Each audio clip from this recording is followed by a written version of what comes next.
తిరుపతిలో ఇంకొక ఆయన మీరు చూస్తే పెద్ద ఎత్తున ఎర్ర చందనం వ్యాపారం చేసి ఒక స్మగ్లర్గా ఉన్న వ్యక్తిని ఒంగోలు తీసుకొచ్చారు. అతని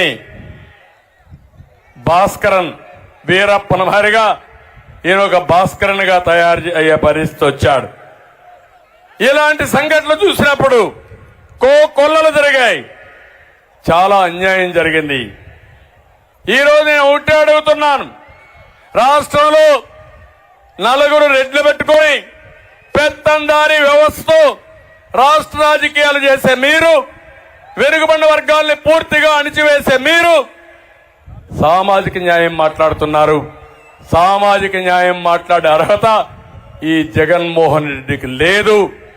సామాజిక న్యాయం కంటే కూడా సామాజిక ద్రోహం చేసిన వ్యక్తి ఈ జగన్మోహన్ రెడ్డి గారని చెప్పి కూడా నేను మీకు తెలియజేస్తున్నా. అందుకే వెనుకబడిన వర్గాల నాయకత్వాన్ని తీసుకొస్తాం. రాజకీయంగా ఇప్పటికే మేము బిల్డప్ చేశాం. ఈ ఉద్యమాన్ని ముందుకు తీసుకుపోతాం. రాబోయే రోజులు అన్ని విధాల వెనుకబడిన వర్గాల్ని ఆర్థికంగా, రాజకీయంగా, సామాజికంగా పైకి తీసుకొచ్చే బాధ్యత తెలుగుదేశం పార్టీ తీసుకుంటామని చెప్పి కూడా నేను మీకు తెలియజేస్తున్నా. జగన్మోహన్ రెడ్డి గారు అనుకుంటున్నాడు బీసీలంటే వీళ్లకు పల్లకీలు మోసే బోయిలు అనుకుంటున్నారు. కాదని నిరూపించాల్సిన అవసరం ఉంది.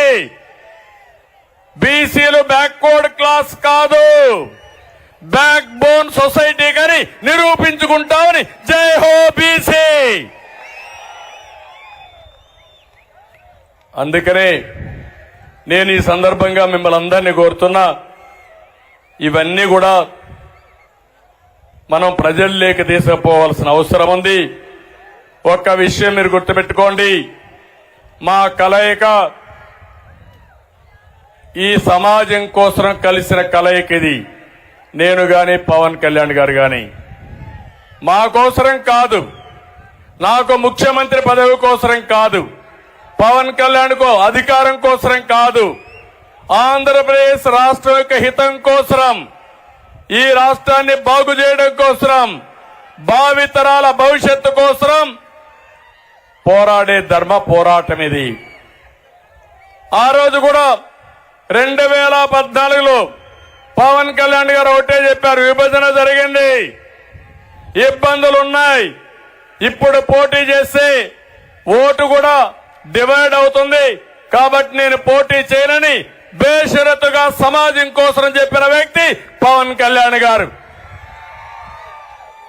అక్కడి నుంచి అనేక సందర్భాల్లో వారు సంఘీభావాన్ని తెలియజేశారు. సమాజ హితం కోసం పోరాడాం.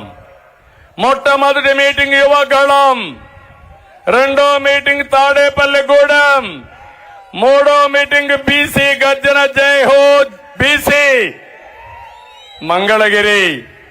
3 మీటింగులకి రాష్ట్రం మొత్తం వైసీపీ గిజగిజలాడుతున్నారు.